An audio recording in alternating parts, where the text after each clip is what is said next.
Some of us thought we were going to Dublin with the Europa League final, but the reality is, after last night, it looks more like this. Welcome back to Fog Football, and we're going to simply be talking about, was that Tifo a mistake? Now, I'm not bashing the Tifo, I thought it was a fantastic Tifo, to produce something like that, but is it something that should have been whipped out in the last 16 of the Europa League?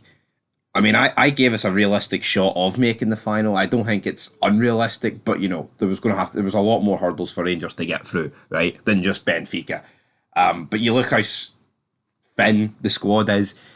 The Rangers, it was always going to be, a tough ask, but within the realms of possibility. I mean, there's still a decent chance that Rangers still could have made the final with a favourable draw. I mean, if we played AC Milan in the quarters, then Liverpool in the semis, for example. I mean, that's obviously going to be tough, right? But I think this is more a Tifo you would whip out in the semi-final. For me, I think it's more of a Tifo that you would whip out. So the question is, was it a mistake? I'm going to go ahead and say yes, because the amount of memes, the amount of TikToks, the amount of, I wouldn't even say abuse, well, it kind of is abuse, but banter, so to speak, online for Celtic fans, Liverpool fans, the other clubs across the country, man, is it's getting to extra proportional amounts, because I tell you what, that bus heading the opposite direction saying Govan is is fucking, it's quite good. I mean, I'll accept that. I'll accept a good meme when I can, but I mean, yeah, I get it. The argument from most Rangers fans are going to be, well, Celtic fans don't know what even winning a European knockout tie is like. Yeah, that's true. I've seen some sad people actually, some sad Celtic fans actually go in to the Benfica away end, and here there's some sad Rangers fans that have did it as well. I look at Steely, he went into the Real Madrid end at Celtic Park. I think that's obsessive. I do. I mean, at least with the Steely guy, he's making a video of it. That person on Twitter ain't. But that's not, I mean, I would never go to Celtic Park in the away end of a European team. Sure as hell wouldn't go in the home end, but not that neither of them did. Well, obviously, that person is a Celtic fan, they would. But anyway, we're getting off track here, right? We need to put ourselves back on track. We need to get out of the gravel trap that the bus went into last night. I mean, in terms of the game, yeah, was there an SOS issued when I didn't answer the phone? Of course, but I was busy making my own review. And I mean, if you want to check out my review of the game, go check it over on the channel. But I mean, to sum it up quickly for Rangers last night, it wasn't awful. I wasn't disgusted. I was just disappointed. I thought the team for 60 odd minutes fought really well. And I think as soon as Benfica scored, it knocked the stuffing out of us. And the balloon burst. The bus got a flat tyre. The bus didn't even get down to the port.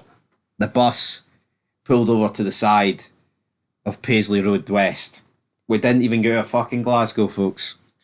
The bus didn't make it across the Irish Sea. It got a puncture. And the lack of any sort of threat up front cost us. I'm not going to bury Scott, right? I know it's very easy to bury him, right? We know he's not good enough for Rangers, but I thought in terms of forward players last night, he was one of our better ones. Dessers, for the second game in a row in Europe, like a fucking shadow, playing with 10 men. And what the weird thing is, we've been so critical of Dessers this season, but I honestly feel like the guy is always involved. I think against Benfica, he's been non-existent. Now, he had the offside chance, right? And he also in this game had the no look, not the no look shot. He went for a fake shot, automatically slid in, bought it, and then his shot was off target. We're lucky it took a deflection and went wide for a corner. How do you shoot off target, right? For like 12 yards out. I need to know, man. I mean, a striker. I don't want to beat the drum of Lawrence Shanklin, but look at Lawrence Shanklin, man. See if he 12 years. The guy scores. There's no excuse not to get it on target either, by the way. You've done the hard part.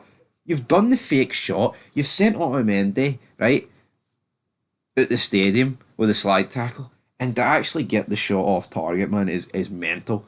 But, yeah, that's where we're going to leave it, guys. I think the Tifo was a mistake. I mean, if we went through, it would have looked great, but it always ran the risk of looking silly with egg on your face, and aye, there's certainly egg on our face. I mean, I think a lot of us can be critical of being too overconfident. I mean, I wouldn't say I was overconfident, but I fancied us to beat Benfica. I did. I said if we can do that away in Lisbon, why can't we turn up at Ibrox, another famous European night? You can't fault the fans. The atmosphere was there. The tribute as well was brilliant around the 25th minute mark. The Tifo, the atmosphere was brilliant, but I just don't think the players. I think you can't fault the players for me up until it was the 66th minute, and it's not like they were awful after that. I think Clement's got to take a bit of responsibility for subs and the outswing. I don't want to talk about outswinging corners, man. It's so to have these corners right and not to have anyone back is fucking ludicrous. It would be different if Rangers were whipping corners in, right?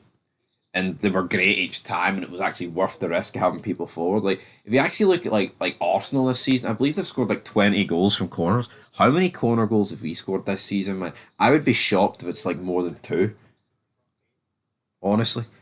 And yeah, like you think of us scoring goals for corners, it just doesn't happen. It just does not happen. But anyway, guys, I think the Tifo was a mistake. As good as it was, let's come back to bite us in the arse. So until next time, peace.